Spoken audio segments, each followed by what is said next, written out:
Good evening and happy new year from the Find Your Voice and Own Your Space show.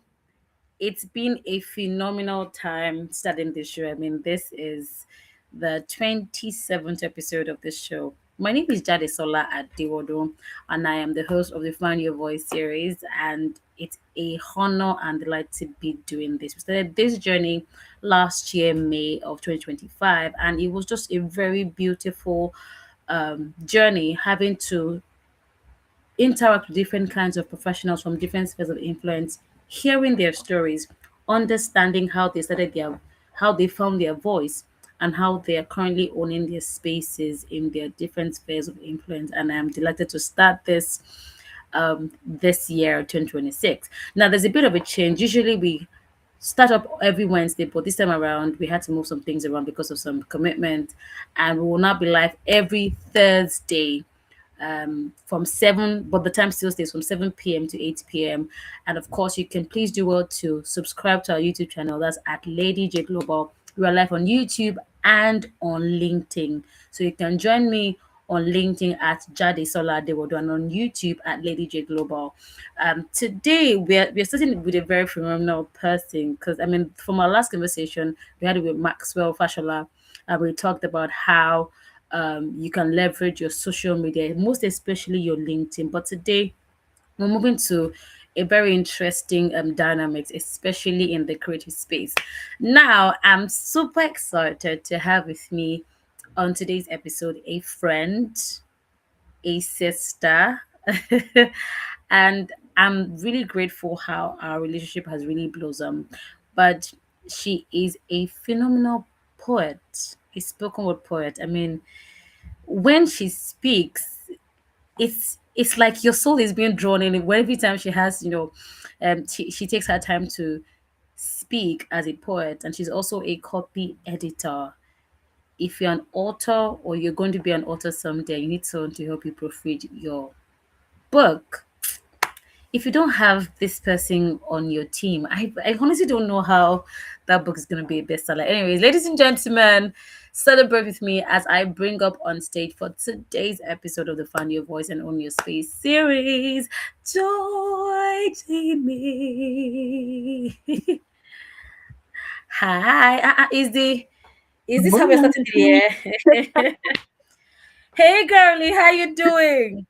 That is Sola. I'm well, thank you. Happy New Year, first of Happy all. New I Year. mean, I see you this Happy year now. Yes, but New still, Year. Happy New Year. How, how, but how you still. doing? How are you doing? I am well. Really, it was nice to take the holiday, Mm. and not have, well, pretty much no emergency, right? Mm-hmm. Um, it was very nice, to be honest. And at the That's end of the day, I mean, on the one hand, I was like, oh, what do you mean the holidays are over already? But on the other hand, because there were no fires per se to put out, there was nothing that particularly stressed me.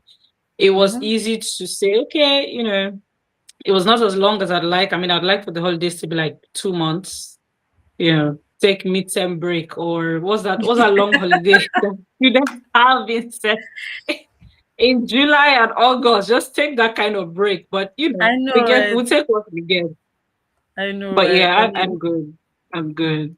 How are and you? I'm fine. It's really good to have you on the show tonight. I feel like I feel like someone that is really, really blessed. I mean, I know that I'm blessed, but having you in my space, in my corner, and then having you on my show is a all different kettle of fish. Now, going into today's Thank conversation, you right? for inviting me. I'm glad. Now, going into today's conversation, I was really curious when I realized that you studied philosophy. I'm like, because again, I have a particular concern about that study philosophy because in my mind I'm wondering why philosophy of all the courses in the world to study, because sometimes it makes me curious as to why this this subject tends to query how people think, what you believe in, what you don't believe Yeah. in. and whatnot. And I'm like, how are you able to navigate that? Because I mean, I want to be able to connect the dots backward. So, how did you get into that space of studying philosophy in the first place? And so it was not what I wanted to study, first of all. It was not what I was offered when I was offered admission. I was offered mass communication. Mm, And I was on the merit list for, mm, for that session. mm, Um, but when between when I wrote JAM and Pursuit TME and when I went to the school for that verification just after admission, yeah. the school had changed its policy such that for mass communication, you now needed a C in maths to get in. It wasn't like that when I wrote JAMP or even the post UTME. And then they were like, yeah, you know. So the options were, you know, come back another year, go and write JAMP again and come back another year or the next year, or take either English or philosophy. Mm, I honestly don't know why, because I was an art student and mm, one would have thought English should be a no-brainer for you now. But I was like, bring the philosophy. mm, That's basically the story of how I got to study philosophy. Um, I've said it like to friends, I say it like not often, every now and then that I didn't like school. I didn't like university. And I realize now that it was mainly because of the teaching method or the teaching system. But maybe also that was a consequence of the course. Philosophy is a very text heavy course. I can say there's really no room for practicals, right? All the practicals happen in your head or in maybe real life situations. There's no mm, internship or, mm, go and do practice or do practical in a lab the way the science students would. And so I've never really been the sort of person to sit down and say, okay, you know, all you have to do is read and understand, read and understand. I need to find the humor. I need to find the application. How do I use this? If you're talking and talking and talking and talking, where do I apply this? So that's the sort of learner that I am. But I didn't know this at the time. I just knew that I did not like school. But I found a way, made it work, and they gave me my degree without an extra year, you know. But now But now I'm thinking that because core one of the cores of philosophy is criticism. So it's not just this is what to think. It's not just this is what to do. There's the why. There's the who is doing it. Who's it benefiting? What is the history? Can it be better? Can we get different people? Can we get different results? Can we scrap it out, entirely? Think through the things. Don't just do the things that you do, right? So that's a core principle of philosophy. And interestingly, it is also a core principle of, copy editing. You're not just looking at what they have written to say, okay, there's supposed to be a full stop here, there should be a comma here, you misspelled this word. A heavy part of copy editing is thinking through what the person has said or has written. Does this make sense? Does this hold weight? Are you saying exactly what you mean? Is there a chance that people might misunderstand what you have written? so good. What you have said in chapter 1 does not match with what you have said in chapter 3. You know, you have to make it work unless that mismatch is deliberate, in which case it has to be clear that it is. So there's just all of that thinking through what has been said, carrying all the words in your head and Mm, trying to make somebody's word work. So there's just that, that criticism element. It's not just, oh, you have written a work, I'm so happy for you, or this is so nice.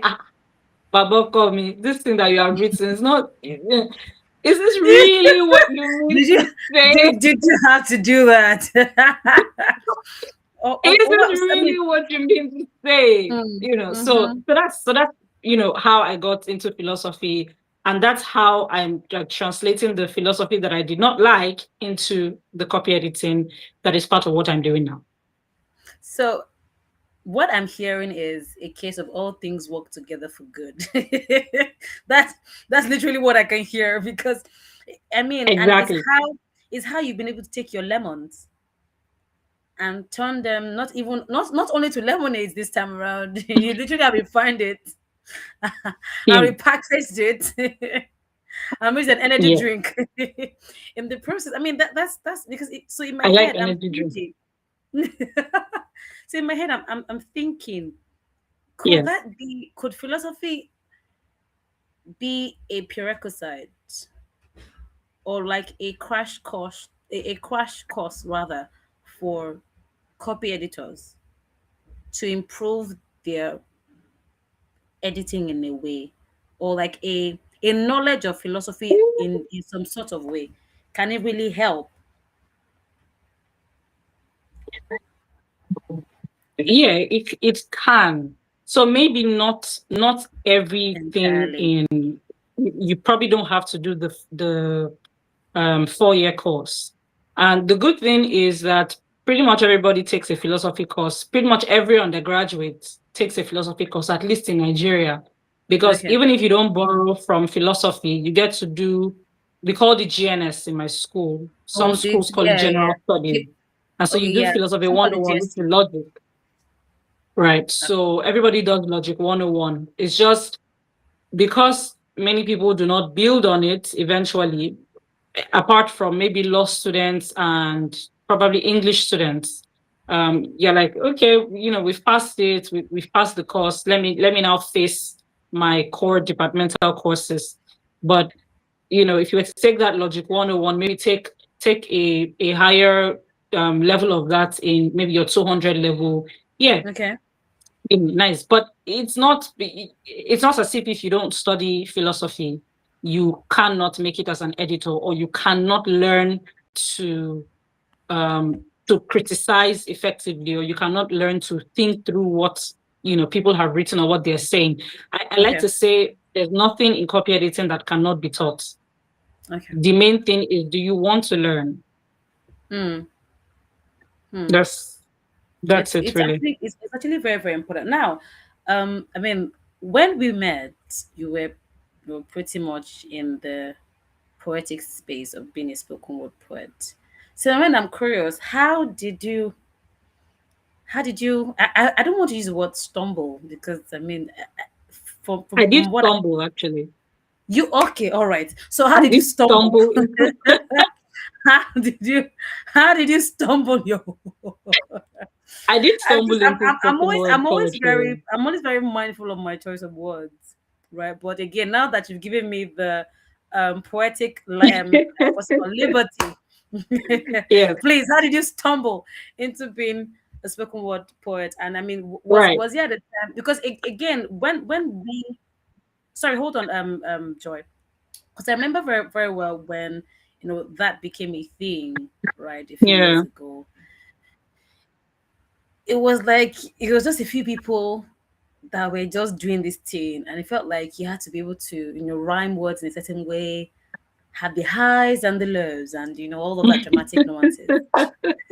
So yeah, your stumble story, let's have it. Right. Um, so I had been writing poetry before I started performing on stage, and but all of it was in my notebook. I didn't I did not know that there was such a thing as spoken word poets. All I knew Mm, was people, you write your book, you publish your poetry collection or an anthology or that compendium that WAEC releases or that people release for WAEC and JAM. And in so I used to, put my stuff in notebooks, and whenever people came to my house, You know how we used to give Very good, very photo good. Don't worry. album, the way our parents used to give photo albums to visitors when we were younger. That was how I used to give people my notebook where I had my poems written down. And so, do you want to read? This is like my own in-house entertainment for you. Read my poems. And um, I was in a friend's house. Can't remember what I was looking for on his laptop, or maybe he was the one who showed me. And I saw this video of someone, I think it was Rudy Francisco. He just kept talking, and the words did sound like poetry, and that was the description, that he was reciting what was a poem. I was mesmerized. I say what? Because prior to that time, the only performers I knew were, singers, dancers, um, drum, what they call them, stage actors. I did not know it was possible for someone to stand on a stage and just talk, and people would listen and pay attention. You were not reciting Bible. You're not singing. You're not dancing. And people are listening, they're quiet. I did not know that was possible. I was like, what? So this was Mm, in 2013. mm, And between 2013 and 2015, I went on YouTube. I downloaded a lot of videos. There was an audio streaming platform at the time. I can't remember the name, but it's not around anymore. I used to look for, I think it was SoundCloud.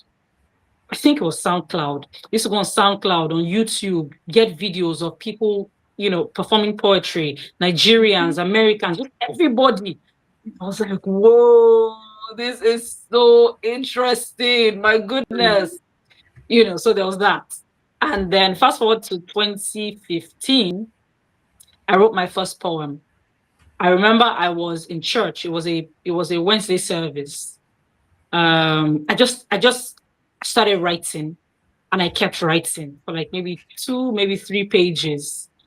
And by the time I was done, I was like, okay, but, I like what I have written down. And then we had a talent show or something in church coming up. And I went and I said, oh, I'd like to read my poetry. I did not memorize it, to say it, by heart.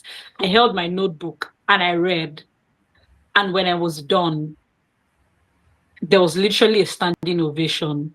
Oh my goodness. I was like, yo, Okay. Okay. okay, okay, I like this, I like this.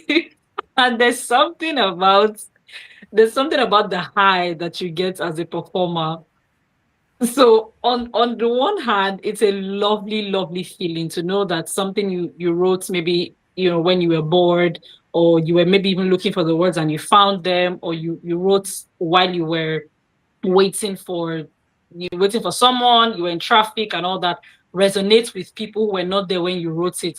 On the other hand, if you're not careful, it is a high that you will spend the rest of your life chasing by any means necessary, and that Hmm, can be destructive. You will do hmm, anything, you will take anything, you will not ask the necessary questions just so that you can get on that stage and get that high. But then the thing for me is I always, always come down from that high. And sometimes the coming down lasts like sometimes 24 hours, 36 hours. You know, I don't know if it's a temperament thing, but sometimes I get off the stage and for 20 minutes, 30 minutes, sometimes I'm like visibly shaking. That is me coming down from the high of performing. Sometimes it takes, like, it spills into the next day. I'm having, this downtime, probably even melting into tears. Just all of it is just me coming off of that high. So it's not a high that I would recommend that you chase with any and everything. hmm. Tread cautiously. You are entering the expressway, my dear Egungun. Be careful. Be careful. You're on the So yeah, express. that's basically how I got Wow. into it. Mm, I am happy for myself that I'm still at it, even with the sharp claws of capitalism that has entered my that's after my jugular. But I do the things and I I get the mean, things done. it's really beautiful to hear, because a lot of times, I remember very vividly around the time that you're spoken about, 2013, it wasn't a common thing. And a lot of, I mean, most times when you had a poem, you had to write it down, put in a journal or in a Yep. book, and that Oh, was you have to it. write it down first of all. Yeah. So I'm curious, at what point does your poetic heart and your editor's brain collide? At what point? Because I Mm. know that, you know, because you are a poet, you write your own script, and then there's somebody else who has written their own message and their own story, and the editor in you is like, let's just stick to work business. But then your poetic heart is like, no, it can be this way, it can be like that. So at what point do you create a balance between, I'll call them two personalities? At what point do Mm. you marry them? At what point do you allow them play as individuals? So I'm trying to understand so that I'm not responding to what you didn't ask. Are you Okay. asking if my editing sensibilities Yeah. interrupt my writing and performance of poems? No. I'm saying that, do you do you marry both capabilities together when you have to work as an editor? Um, yes. Um, I am a sucker for, beautiful sentences and just the skill. There are people who are skilled at putting words together in ways that unlock and evoke and just do things to you, right? So I like to read work that has beautiful sentences. Mm. Um, but there's also people who write, uh, for lack of a better word, mechanically. It's not bad writing. Mm-hmm. It just doesn't sing. It doesn't sing. Was that what you said? It doesn't sing. There's Okay. no, you can't, maybe there's music in it, but you Mm. can't hear it. Oh wow. And Who is that? it's not, sometimes it's a function of sometimes the function of the subject matter that the person is writing about. Okay. There's just no way to bring out music in that sort of writing. But Mm. sometimes when I'm reading maybe fiction, for instance, or creative nonfiction, or work that you have the liberty to put the words together in a way that makes it sing, but it's not showing. The music is not showing in it. Um, and sometimes it's a skill issue which can be developed. Sometimes it's a maybe a technique issue. Sometimes it's just a decision issue. Oh, I don't want to write like that. Oh, I can see what you're saying, but that's not how I want to tell the story. Oh, I understand what you're saying, but that's not how I want to write this particular thing. But it's not something I chase, because as an editor, you're not trying to impose your own voice. What you're trying to do is make the writer's voice clearer, right? Make their point of view sharper, make it such that the reader get what they're trying to say as clearly as possible. So you're working to refine the writer's voice. You're not working to impose. So whatever misgivings, maybe not misgivings, whatever reservations I might have regarding the writing, like, oh my God, it could be this, it could be that, it could be whatever. I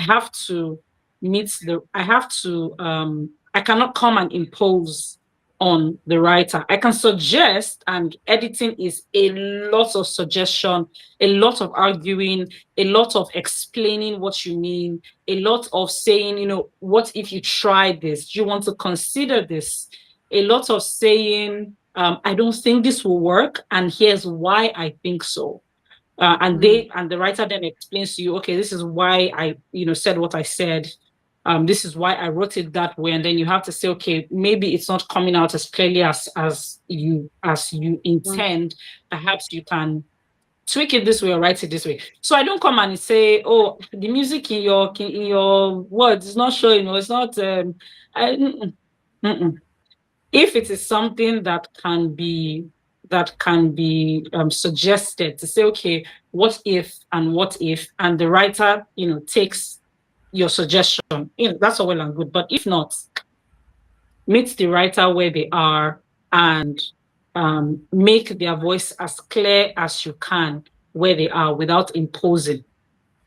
So, to cut the long story short and to summarize, yes, my editing and um, poetic sensibilities sometimes clash. Sometimes I want to see beauty because I think that there's the potential here. But sometimes if it didn't there, it didn't there. Uh, cannot force it. But if it is there, I do my best to say, maybe refine it like this, refine it like that, Mm. and so on and so. Okay, I mean, I hear you, and it's as a creative, I know how that dilemma can be because you had said something. You said you have to meet the author where they are. You cannot impose, and Yeah. sometimes it can be quite a dilemma when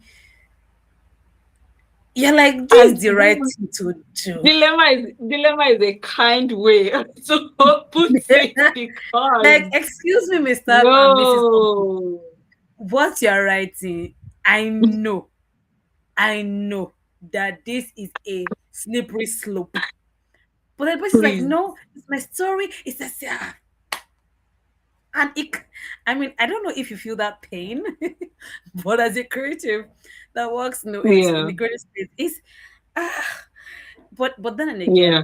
again, The hope is that if they continue writing, if the person continues writing and they okay. continue honing their skill, they continue maybe reading, taking courses, talking to other writers, working with editors, if they come to a point where they fully understand that the editor is not fighting them, is not trying to take over their work, you know, hopefully years down the line, they will revisit that work. And because they have grown in their craft and as people, as individuals, they will come to see that, okay, maybe I shouldn't have fought so hard. Maybe I shouldn't have fought my editor so hard at the time. Mm, Sometimes it is even you lose the battle, so to speak, and it is readers who buy the book or who get the book as gifts who then say, oh, okay, I don't, yeah, maybe this could have been, rewritten a certain way, maybe this and that. Essentially, the reader is then saying all the things that, or some of the things that you as the editor already pointed out. That is not to say that editors are always right. That is not to mm, say that editors, because at the end of the day, the writer is the writer. They know their work. They know more important, more than the work, they know the motivations behind what they wrote better than you do. true. It's why I said earlier that editing is a lot of explaining, suggesting, arguing, why don't you try this? Do you want to consider this? It's not your work. You don't know the work the way the writer Mm. does. So you have to come as humbly as possible to say, kind sir or kind ma, do you want to consider? So Thank you so much, Joy. By the way, for our listeners, we have some people on YouTube. Hi, the mechanic. It's good to have you on the YouTube. And if you're watching us from YouTube, please remember to subscribe to our YouTube channel at the Lady Jade Global. And of course, on LinkedIn, please, if you're watching us from LinkedIn, do well to let us know that you're watching us. And of course, if there's anything in the point of the conversation that strikes a chord in your heart, or something, just let us know in the comments. But thank you so much for staying with us. I mean, a very big shout out to the mechanic. I'm a very big supporter of the show, by the way. Now, there's this question I have because I mean, you had said something about for the writers, for them to be able to refine their crafts, they have to have worked with other editors, they have written, they've read and whatnot. Now, how did you even become an editor in the first place? Because again, you Oh already yeah. have a background. You already have a I background like of telling writing this your own story. poems. Hold on.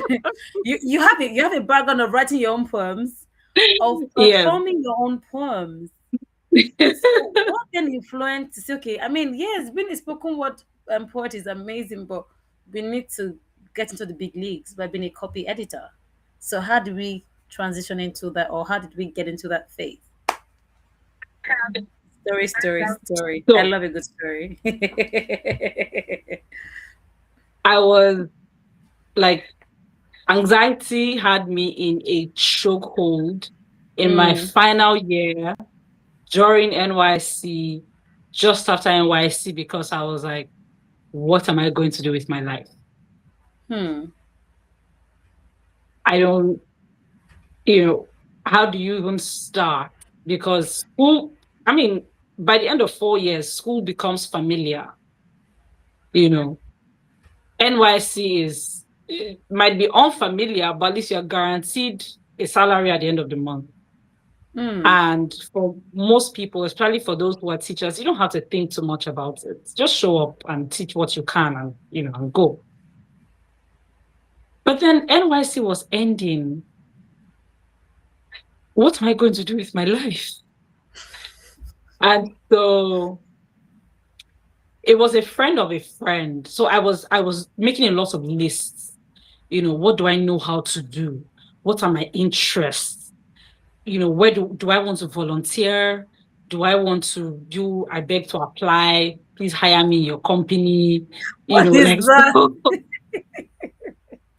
I know what I'm doing, even though I don't know what I'm doing, pity me, please, and collect me for work.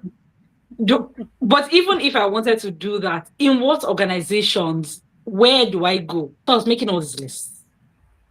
And just after NYC, a friend who had been a private tutor said, "Oh, she was leaving the children she was tutoring, and would I like to step in?" And I was like, "Okay. I mean, I haven't found something to do.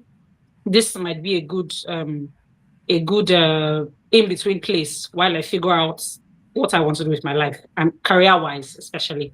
And so I was doing that, and I was talking with a friend, and then a friend, and then a friend, just trying to see, okay, do you have an opening? Do you know what I can do? Do you have any ideas? Do you have any suggestions for me? And a friend of a friend texted me and said, oh, I have someone who's looking for a volunteer sub editor for his online magazine. So the magazine publishes, it's called Wow Wow Book Review.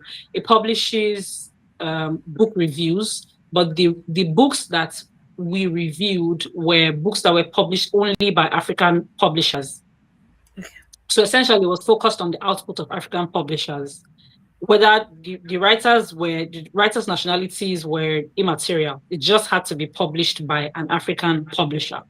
And so I was like, okay, what is a volunteer subject? Well, sounds interesting. I'd done some editing and proofreading during NYC, but I was like, okay, what could this be? And so I spoke with the managing editor at the time, Adebi, and he was like, oh, okay, let's have I think we have a call at first, or it was just, I think it was mostly emails at first. Anyway, I got the job and they were paying me a stipend. I was working from home, was fully remote. I didn't even meet him until this was maybe February or March. I didn't meet him until like December of that year. That was the first time that we saw in person. And it was because we needed to plan, what we needed to do the next year. So that's basically how I got into copy editing. I didn't know what else I wanted to do in my life. I made a list and I was like, do you have a suggestion? Do you have a lead? You know, do you know anybody who knows anybody? And then somebody was like, oh, I know somebody who's looking for, this sort of thing. And it was, again, that thing you said about all things working together for good. It was the sort of training that I could not have paid for, assuming that I even had the money to pay for it at the time. It was the sort of one-on-one focused feedback training, that I needed but did not know I needed. Right. So, and I still reference it now. This is this is probably 2017, 2017 to 2018. This is like what, 9 years later? About 9 years later. It Mm, was a strong foundation for me. And not just in copy editing, but also in um supervisor subordinate relationship. Right. I always say that Adebi is a kind, kind man. Right.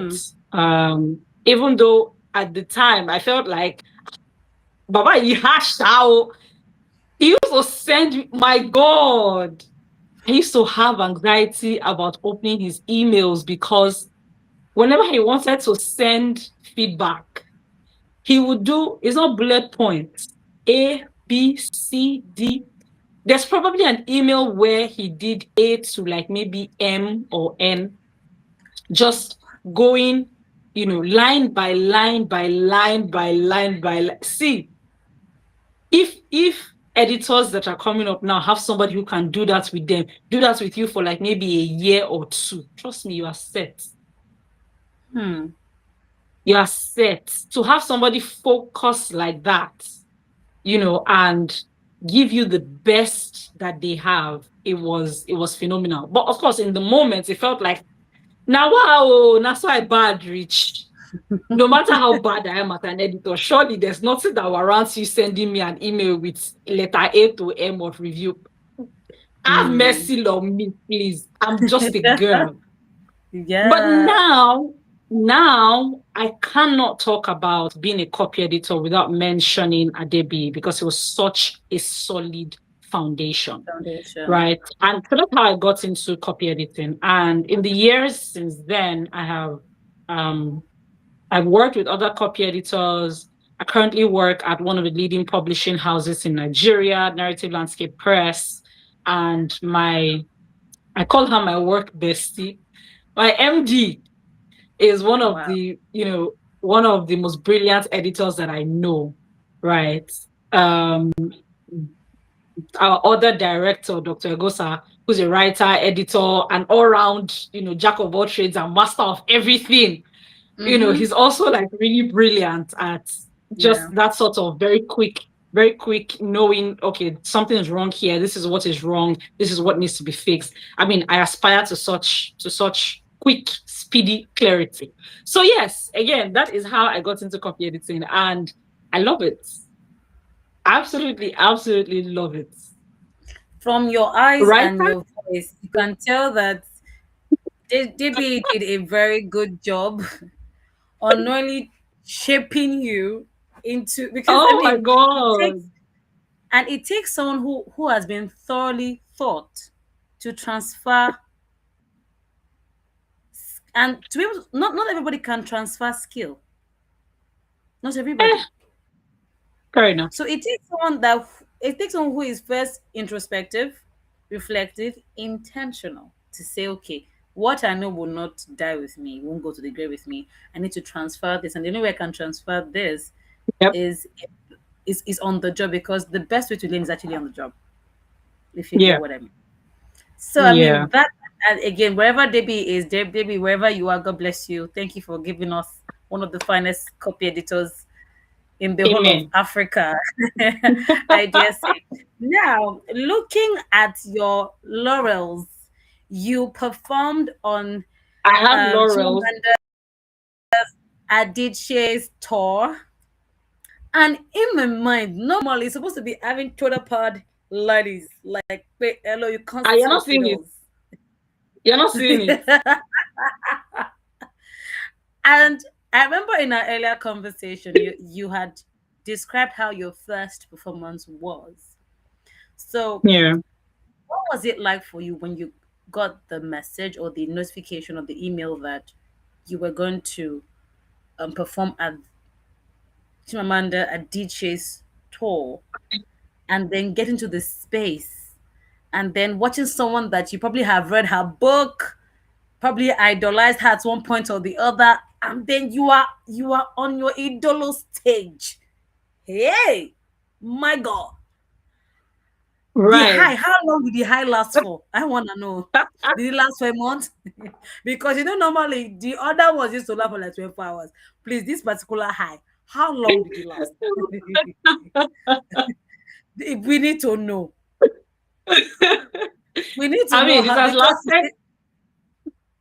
it has lasted a while. Do you know, on I think it was the Monday or Tuesday after that performance, I was at the mm, bus stop and someone said, "Hi, um, I saw you on stage at the Dream Counter in Muson Center." I say, "Hey, thank God I was not fighting at the bus stop. Oh, if this how they would have come and said, next time I'll just see my face on TikTok or Instagram. Insta My blog. brethren, look at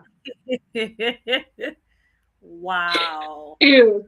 So like, every few months somebody's like, "Oh, I was at a friend's wedding in December." And during the reception, someone was like, "Oh, hi, let's see your name in the group chat. Are you the one?" I said, "Yes." Said, "Oh my God, when I saw your name," I said, "Hey, okay now." Oh So, my goodness. very quickly, I have my publishers. Yes, my directors at Narrative Landscape Press to thank for that opportunity. Right when we're planning because Narrative Landscape Press is Chimawanda's publisher in Nigeria. And when we're planning the The tour, event. Lagos, Okay. Abuja, and Enugu, it was just, we're trying, okay, what do we do?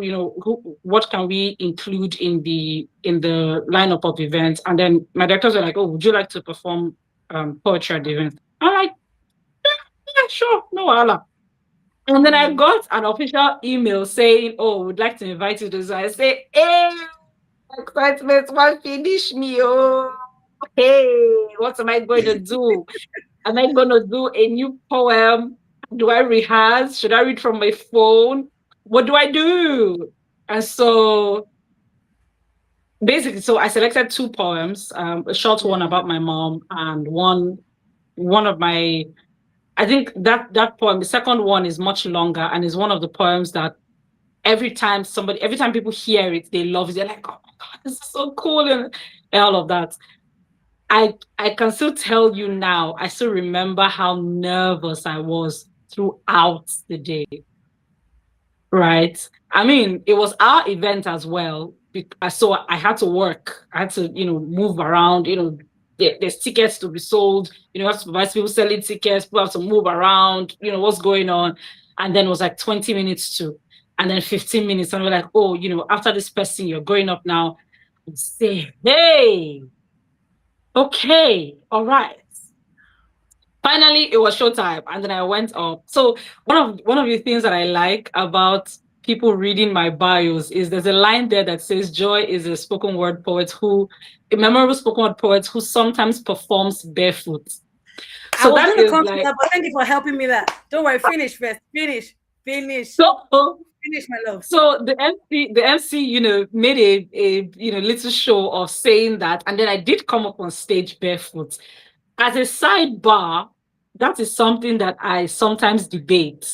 Whenever I have to go on stage, I'm like, okay, should I wear my shoes for this occasion? Should I go up on stage barefoot? It's sort of like a brand thing at this point. Anyway, I went up barefoot, and so I started with, "Oh, I have two poems to do. I'm going to do the first one, then I'll say thank you so that you clap." And people laughed.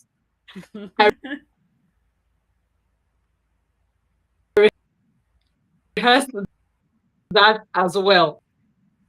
Um, and then so I did the first, was very well received. And then I did the second one. Oh my goodness. The audience reactions during the second one. So there's a line there that says, a few lines that says, I tell him, "I want to call your mother.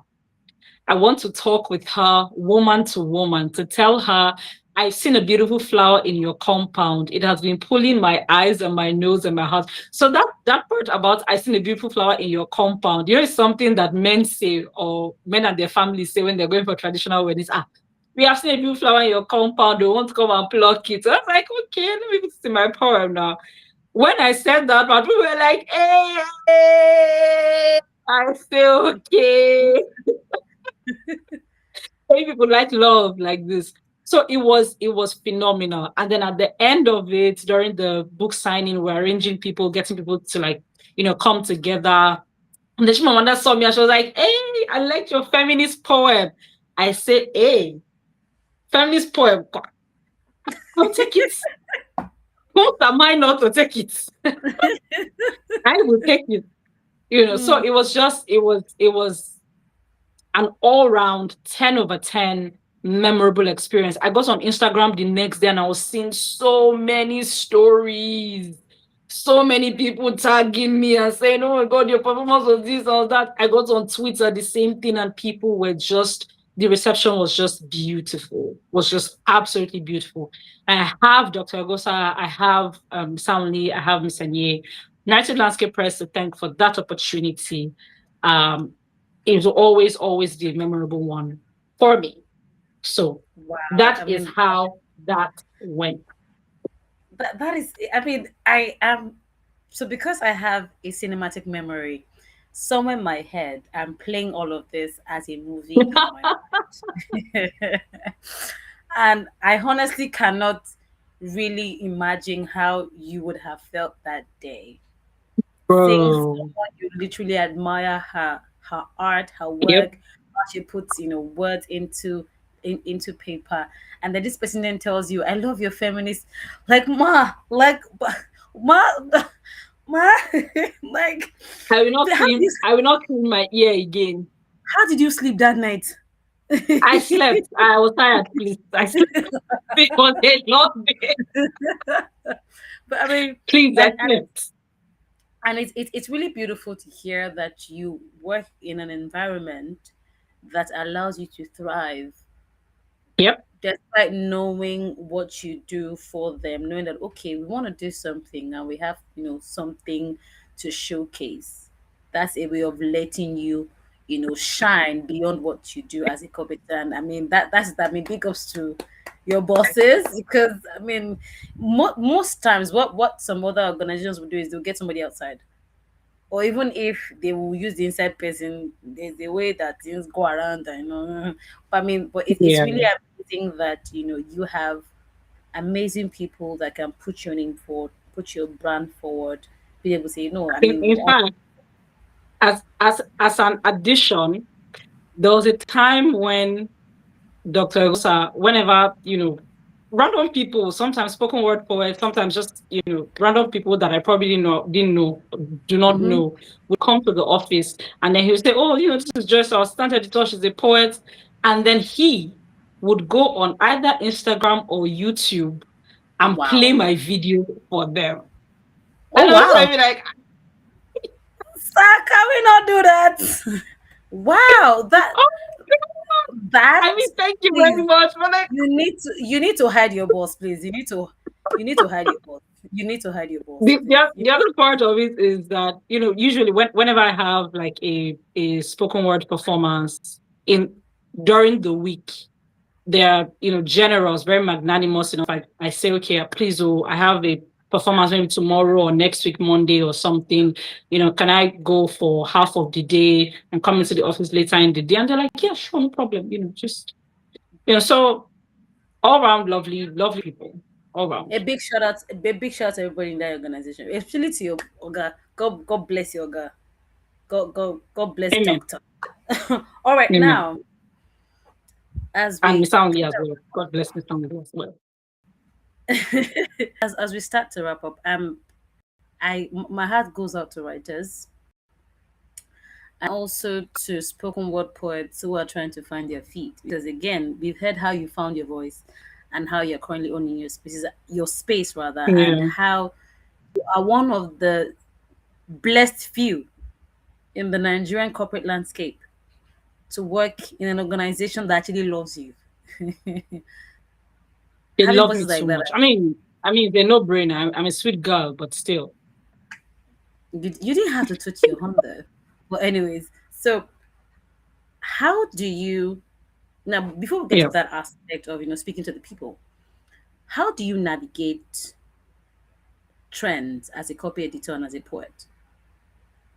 Trends in the sense that somebody brings their book and they tell you, oh, I noticed that this happens here and there and there, I want to include it into mine. And bearing in mind that every book has a different message.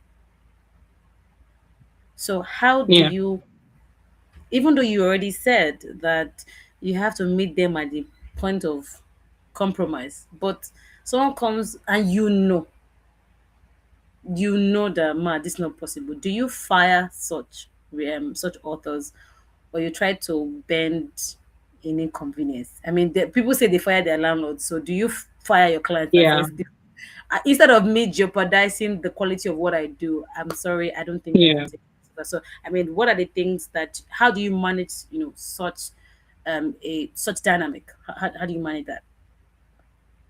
Okay. So one thing that helps is would be to have things in writing, especially if the point of disagreement is such a serious one, such a sharp one, where if the writer retains the thing over which you have disagreed and they publish the book like that, readers are going to question their authorial competence, but also your editorial competence. Hmm. It has to be, you know, documented even after a phone conversation, or maybe even in the comment section of the manuscripts. It has to be documented there that I tried, I made the efforts, I carried out my duty of care to you to say, do you want to rethink this? Do you want, and sometimes it's not even a matter of taking out the thing completely or rewriting it completely. It might be a matter of, oh, maybe you should add a footnote here so that in 20 years' time, if your book is still in circulation, readers who pick it up can understand what you meant here or what you were trying to say. You know, do you want to add a footnote? Do you want to add an end note? Maybe a link so that people can go and read more and all that jazz. So I in my experience, there have been very few things that um, if you present your case, you have a strong argument, your writer is not unreasonable. Um, there are very few things that you cannot find a middle ground for. So it doesn't have to be the writer's way or my way, Hmm. right? It doesn't have to be the writer's way or my way. It can be, let's have half you and half me, or, you know, three quarters you and a quarter me. There can be a middle ground. So when it Yeah. comes to trends and, you know, people wanting to include things in their work so that it can sound more like it moves with the times, caution is key. You don't have to follow every trend. But if you insist that you want to make your book sound more contemporary, it might be helpful to put a an end note or a footnote, something, an explainer of what you have added, so that firstly, you know, it doesn't date your book, so that in 10 years' time, when way more trends have overtaken that one, or people who are not social media savvy or who do not sleep and wake up on Twitter pick up your book, they're not lost, they're not confused. You know, they have an explanation for this thing that you have put there. So there's always a workaround, really. Well, almost always a workaround. There's always a work around. I mean, and then what I also hear you say is, don't try, because trends change over time. So Yep. if you're going to write a classic that never gets For fades out something of. like a book is more permanent than Twitter trends or Instagram trends. Yeah, You know. So it, it's very important. Now, as a copy editor, what are the three things that you think every writer needs to have in arm when they are writing their books before they're able to come to you as a copy? What are things that they should have done? What is the homework that they should have done? Just three things that are very core to okay. make your work easier as a copy editor. What are the top three things that you feel like every Mhm. writer or soon to be author should do before they Okay. then take their work to a copy editor to make it easier Yes. and also hasten process of publication? Mhm. So firstly, when you have one, take your time. Hmm. I mean, don't waste your time, but take your time. Because sometimes people want to move to copy editing when they have not read their manuscript from top to bottom at least twice. So what you want to do then is you want the copy editor to do work for you that you should be doing. Hmm. So there's a name for that. It's not copy editing. And there's money for that as well. It's not copy editing money that we used to be doing that part of the work. So take your time. You will read your manuscript. You will get tired of reading your manuscript. You will set it aside. You will be irritated. You will not want to look at it again. You will pick up that manuscript again and read it from beginning to the end. And you will see the things in it that you might have missed the first time around. This is like way before it goes to a copy editor. Like literally, take your time. Write. Read what you have written. Don't don't read what you have written while you are writing it. Write first. Get the writing out of the way. Don't interrupt yourself.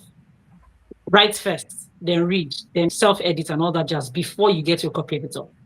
The second thing would be um the second thing would be have a summary of your work.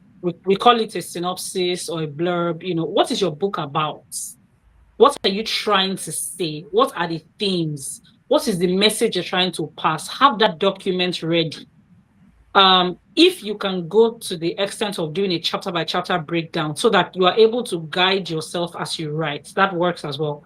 But for your editor, or before you go to your editor, you should be able to explain. I mean, by the time you've read your work twice or three times from top to bottom, you should be able to explain in 1 minute what the book is about and who the target audience is. Hmm.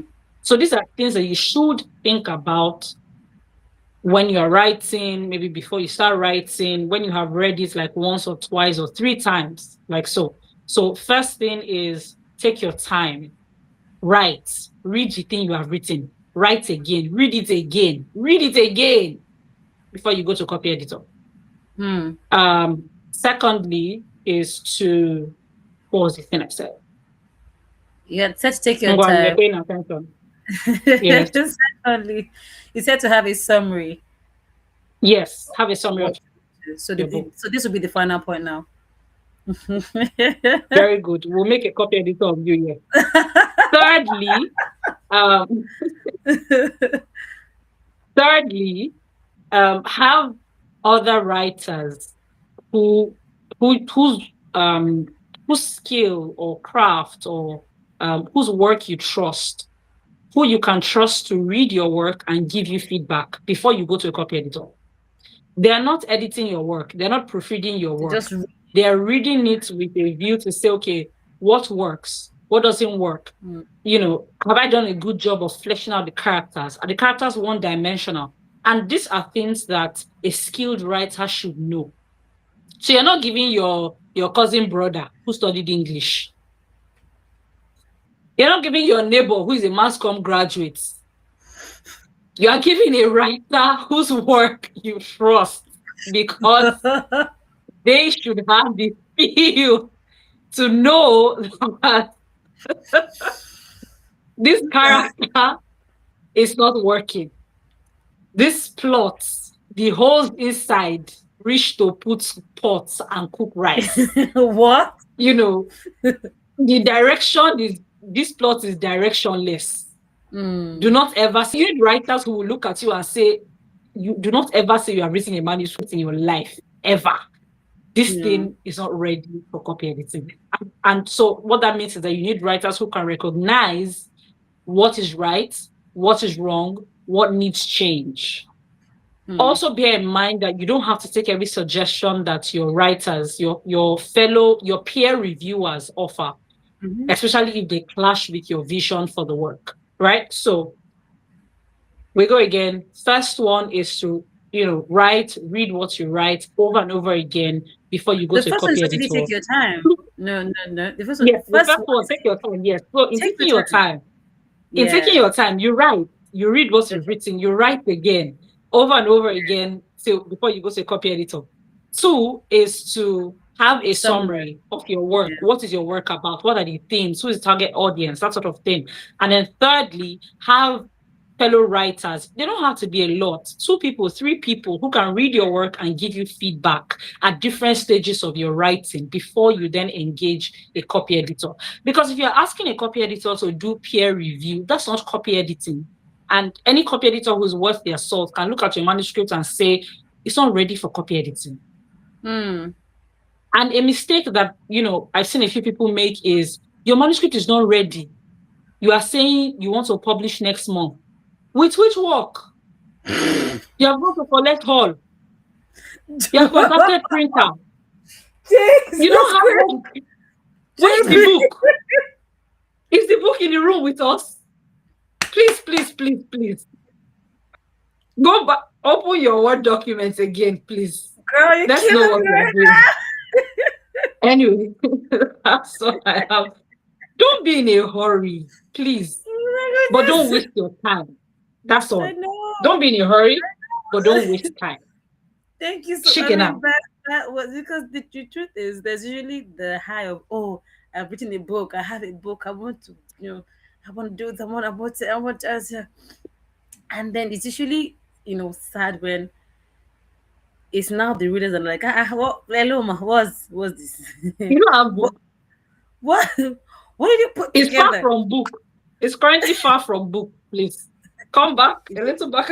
It's a pamphlet.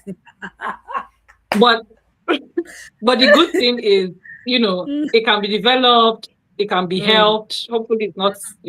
it's not so bad. But even if it's bad, you can work with an editor to refine it, give you pointers, all that jazz. You can work with your peers to refine it, to give you pointers, give you maybe materials you can read, resources Mhm. that you can look at, and so on and so forth to salvage the Okay. work. Okay. Now, fantastic. Now, two questions, and then we call it a wrap. What is that one thing that anybody, I mean, not an author, maybe someone just trying to just find their way on LinkedIn or social Yeah, media, trying to find their voice, maybe how they share their stories, yeah, and they don't want to, what's that word? They want to be able to share their stories but still draw people in, because I mean, looking at the attention span of a lot of people rather watch videos and then scan through carousel. In fact, carousel still, if your carousel looks nice and interesting, people may yeah, read it. But in this highly hyper stimulated world, how can a newbie drawing people with their words on paper or on their keypad? yeah. The I think the first thing to understand and internalize is that you cannot reach everybody. You cannot reach everybody. Cannot please everybody with your content, no matter how helpful you think it is. You can't reach everybody. I think the second thing would be you know what you want to say. Mm, You know the people that you want to say it to. Say it. Even if in the first year or first 2 years or first 3 years or 2 months or whatever, it seems like it's only one person or two people who are paying attention. Continue saying what you say, and remember that it really doesn't take, even if your goal is 1 million people, you might not reach 1 million people at once. If your goal is 1,000 people, you might not reach 1,000 people at once.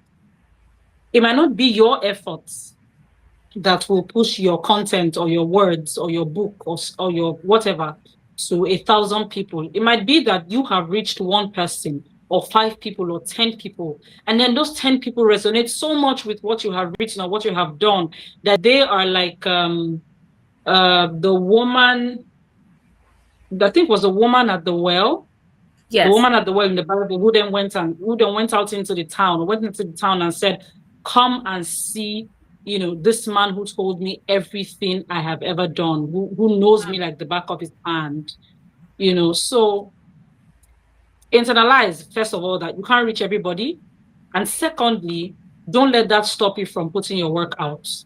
Be authentic, be original, be show up, talk your talk, say your say, but show up. Don't let the numbers be the things that make you say, oh, it was only 2 people who viewed my video. It was only 4 people who, okay, and so what? So are you going to stop talking? Are you going to No, stop writing? Are you no, going to stop saying the thing that you have to say? no. Be like Nike, just do it. Just do it. Just Keep doing it. hmm. Don't let Yeah. capitalism stop you either. Wow. Wow. Thank you so much, Joy. I mean, this is one of the very rich conversations I've really had, and it's really beautiful that we get to start the year on this note because I know that we're in an era where everybody wants to create content. In fact, I am in an accountability program that said produce videos 365 days a week, and my work is yet in my throat studies. And I'm like, God, how many hours do I have in a day? After 95, I've shown you, it's sides and sides, and you're I like, know. Lord, I know. I but totally know. as long as, and one thing, one mantra that is currently helping me find my way is that when there's a will, there's a way. You Yep. don't know how far you can stretch until you actually stretch. Right. Even though I'm mindful that there's some prayers you don't pray again, but I prayed a prayer last year and I'm literally stretching right now. So be mindful what you pray for. But anyways, even though I said it was 2 questions, but I mean we literally hit our 1 hour mark. But more importantly, Okay. thank you Joy, for sharing your story, for helping us be a part of your journey of how you found your voice and how you are owning your space. And I believe that every writer, every author, everyone that likes to write, when they get to watch this video, they're able to pick 1 or 2 things that are very valuable for them to understand that it's Yeah. not rocket science. There are things that you need to do before you get your copy editor so that your copy editor can bless you and do your work with so much joy and enthusiasm. So that when your readers read your word, they're like, what God, who is the copy editor? We need to give them extra money. You need to give your copy editor a raise because what like you're saying, please help me to beg them. Please. Thank you so much, Joy. I really appreciate it. Thank you, thank you, Thank thank you, you. thank you. Thank you so much And for having me. so, I mean, what will be your final words before we then officially wrap? Hey, Isn't that hey? official word. I mean, to find your voice, be curious, Mm, right? And I say this because that's really what helped me find my voice as a copy editor, find, the thing or the work. Be curious. To own your space, stand up and stay there. hmm. That's how you own your space. Not stand, spread your leg and spread your shoulder and spread your arms. Hmm. Put your shoulder pad And properly and encourage. put your shoulder straight. Be there. What are you hiding for? What are you hiding from? Hmm. Anyway, just, Because space. as you were speaking, Fela's song was playing in my head. Stand up, chest out. That was literally what was playing in my head. But People yeah, that are testing out and shoulders up, do they have 2 heads? they Two don't. heads. They don't. Rise up. They don't. Thank you so much, Joy. I'm really Thank you, grateful. Jade. This was lovely. This was lovely. I literally had a Very good lovely. time listening to you, and of course, I've also learned a few things as well. So I And I mean, made you laugh. when I'm ready to write my book in the future, yes, you no no. I mean, you're one of the people that actually make me laugh After even they'll in say life. women are not I mean, funny. you're one of those people. Girl, stop it, stop Women are not it. funny. How? Do you know how many times I've laughed in this video? Hey. Any, anywho, thank you so Anyway, much. thank It was really you. lovely having this conversation, and I mean, like, and I'm saying this out there because I know that somebody is watching me and literally rolling his eyes at me right now. So sometime Ah. because they've been hounding me to write book. Yeah, they've hounded me to write book. Oh. He's listening and he's Oh. watching. Okay. So at least I Good. have Good. a Good. copy Good. Good. editor now, and the things I said that we should do, we do it. I will come back to revisit this video when that I know time one comes year say you before I carry send my my work, go picture. outside, do. No, no, no, no. Why? Why would I carry your? You I will know show up in one my year dream. say you carry my work, go I know outside. that you will show up as I'm writing the book. You will show up in my dream, so don't worry. I would need. Thank Even you. before I start to write, I'll come and meet you first. Much obliged. I'll come and meet you. Okay, Joy. I have to let Joy go now. Thank you so much for your time. I really appreciate you. Thank you Thank you. so much. Thank you, everybody who watched and who will watch. Thank you so, so much. Thank you. Bye, Joy. All right, people. It was a very robust conversation. Please do well to watch again on YouTube at Lady Jade Global and on LinkedIn at Jade Sola at the world. Until I come your way again next week, Thursday, it is to find your voice and own your space. Watch out for our next episode next week, Thursday. Once again, we're not live every Thursdays from 7 p.m. to 8 p.m. God bless you. Have a lovely night. Bye for now.